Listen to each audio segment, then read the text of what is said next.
My mother tried to secretly give my newborn son up for adoption because she thought the baby would take attention away from my sister's wedding. I am suing her. My sister is getting married at the end of this year, and I gave birth to my son. About 3 weeks ago, everyone was happy for me except my mother. I wasn't even surprised because no one is more important to her than her favorite daughter, my youngest sister. Naturally, I got pregnant long before my sister's wedding.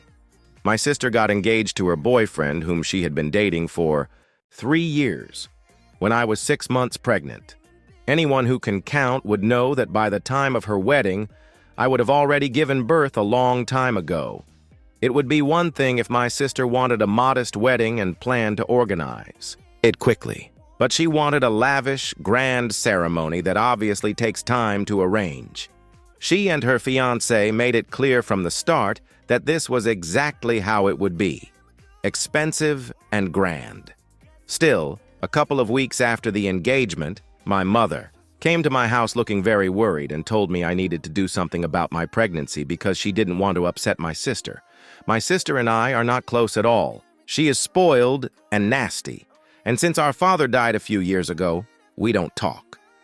The only reason I even kept contact with my mother after Dad died was because I promised him I would take care of her.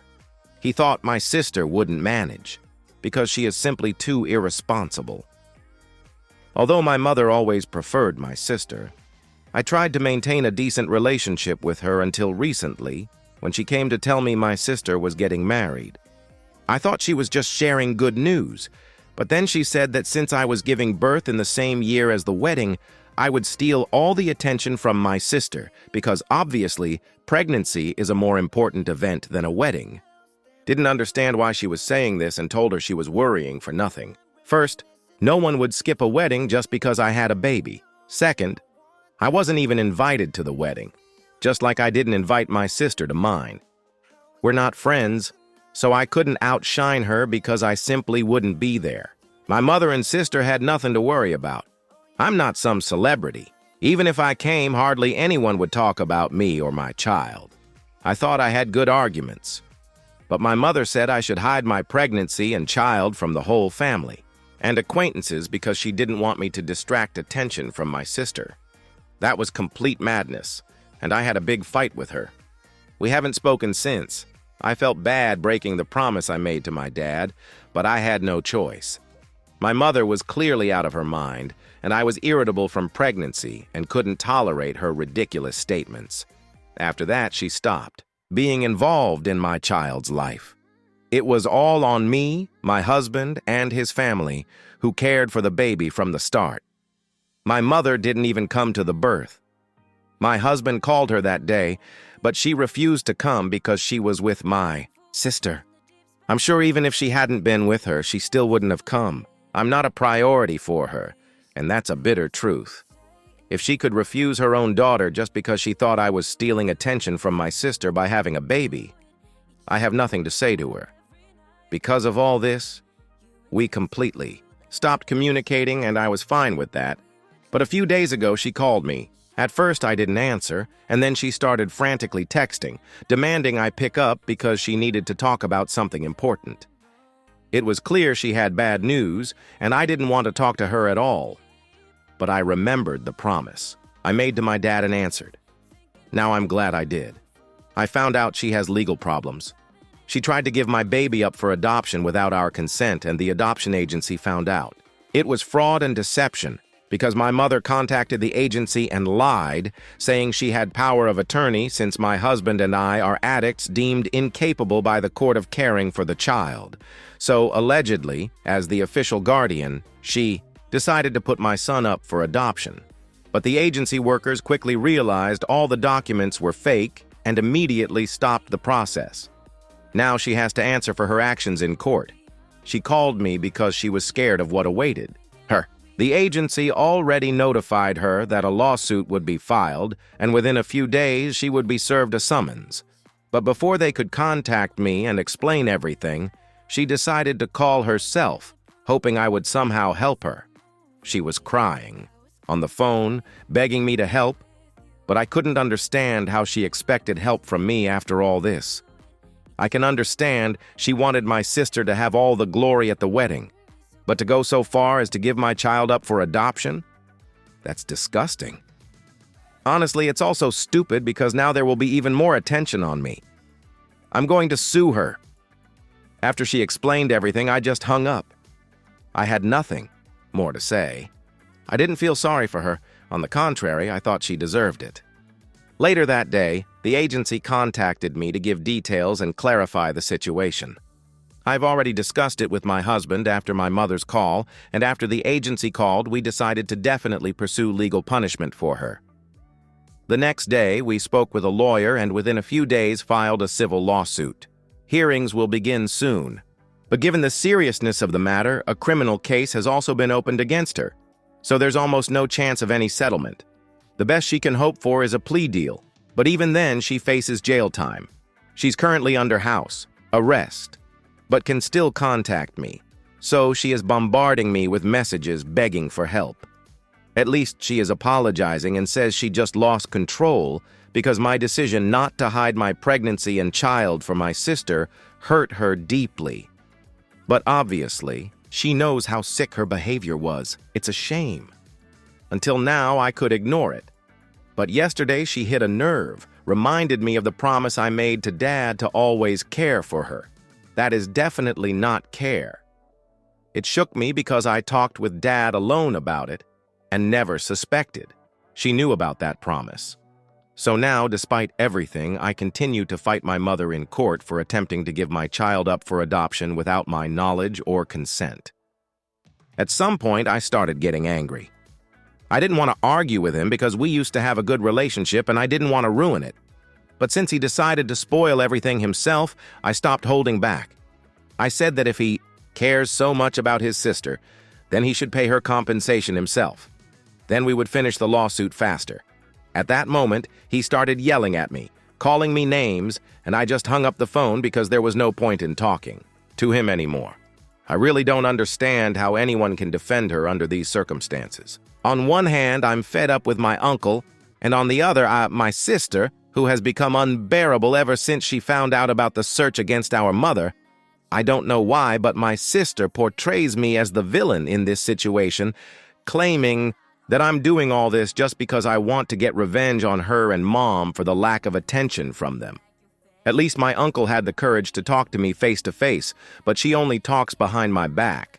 And that's exactly how our whole family found out about the court case and everything. I never wanted this situation to become public. I didn't want to explain anything to anyone because it's very personal. I thought no one needed to be involved. But since my sister has been gossiping, people started asking questions and coming to me. So even though I don't want to bring this up now, I'm forced to respond. The only reason I'm doing this is because later I might need to ask some of these people to testify in court. I'm just comforting myself with the thought that sooner or later this would have come out anyway, so it's better now than later. But the problem is how my sister presents everything as if I'm spiteful and vengeful, which is why I went the legal route. I even think she doesn't realize how serious the situation our mother has gotten into is. This isn't some sibling feud that suddenly turned into a court case or something like that. I really don't understand how someone can be so stupid and self-centered. But what can you expect? She's truly our mother's daughter. Update 3. Hi. My mom agreed to our terms, and finally we will get compensation. But besides that, she's still under investigation in a criminal case. She and her lawyer are doing everything possible to avoid prison time, but as far as I know, her chances are bleak. I've already been called to give testimony for the prosecution, along with adoption agency employees. Let's see how it all ends. Also, they contacted my sister and several other close relatives. A couple of weeks have passed since the last update, and things are going well for our family. We even managed to visit my son's great-grandparents over the weekend. Not my grandparents, since they're no longer alive, but my husband's grandparents. Thank God they're still alive. When we told them everything that's going on, they said, "I'm doing the right thing by standing up for my child."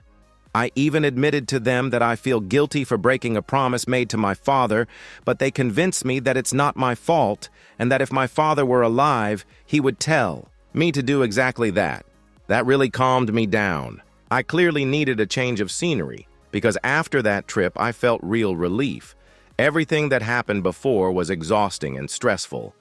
Yes, my mother and I had disagreements before, but it never came to this. Update 4. A little more than a month has passed since the last update. Mom agreed to my terms, and a couple of weeks ago we finally received the money from the settlement. We decided to save it for our son's future because we don't really need it now. We're happy because this is exactly the money I spent on Mom over the past years after Dad's death. Essentially, we just got our money back. My sister knows this, but despite that, she recently came to me and started accusing me of ruining her wedding. Apparently, Mom promised to pay for part of her celebration, and now that I've filed a lawsuit and got my money back, she can no longer fulfill that promise. And of course, it's my fault. It was crazy. My sister decided to come yell at me instead of asking herself how it even got to this point. When she showed up, I didn't even let her in the house and talk to her through the door. As soon as she started yelling, I slammed the door in her face. I didn't need all that at all. I was already overwhelmed with work. Even though I was on maternity leave, I tried to work from home so I wouldn't be buried in work when I returned to the office, plus taking care of the child. There was absolutely no time for drama. But even after I closed the door, she didn't leave. She stood on the doorstep, screaming about how unfairly she was treated. At some point, I finally got fed up and called the police. They were there within minutes. While they were taking her away, my sister screamed at me so loudly that even the neighbors, who were probably peeking through the curtains, came outside to see what was happening. I was terribly embarrassed. My sister not only cursed, but also said a lot of awful things about me and my child. I don't want to repeat them, but they were really disturbing, and I felt genuinely unsettled. I immediately called my husband and told him everything, and he came home early. I told him everything my sister screamed, or rather threatened, while she was being dragged into the car. One of the police officers even suggested we apply for a restraining order because clearly something is wrong with her. We also think, it's a good idea. I don't feel safe anymore. Now that I think about it, it's clear. My sister not only knows where I live, but all the ways to contact me. If she decides to deliberately ruin my life, it will be easy for her to do so. I'm not saying she will actually carry out her threats, but even aside from them, there are many ways to intimidate someone. And I'm just scared because now I'm a mother, and I don't want such situations to happen again. After long discussions with my husband, we decided to move. I was already planning to change my phone number and all contacts so that people I don't have a good relationship with can't just reach me. It's not just about my sister. I constantly get messages and calls from acquaintances and distant relatives who just want to gossip. It's really getting annoying. The last thing I need now is visits from people who only want to discuss all this and point fingers. My husband is doing well, and if necessary, we can always ask his parents for help. But we will definitely move and definitely file for a restraining order against my sister because, to put it mildly, she's not right and I no longer want her in my life. We already have a ton of expenses on lawyers. Plus, we have a child with a congenital condition, which is expensive on its own. Money is tight right now, and moving will make things even more costly. But when I think about my son, I understand that this is necessary. Honestly, I'm just terribly tired. But my husband and my son are the only people who keep me from breaking down and motivate me to keep going. I really feel happy and consider myself very lucky to have someone by my side who understands me so well. Moreover, my husband's family has supported me from the start. Honestly, after Dad's death, his family was closer to me than my own mother. I know not everyone is so lucky to have in-laws like this, and I'm very grateful. The last few months have been a real nightmare. I really hope it will all be over soon. Update 5. Hi. Last week, the verdict in my mother's case was finally Delivered, she was found guilty on all counts. Since she had no prior convictions, she was given a huge fine in my favor and in favor of the adoption agency, as well as mandatory community service hours. She managed to avoid prison, but the court ordered her to undergo psychotherapy treatment and a rehabilitation course. Thank you for watching this video till the end. Check out our previous video. Good luck to you.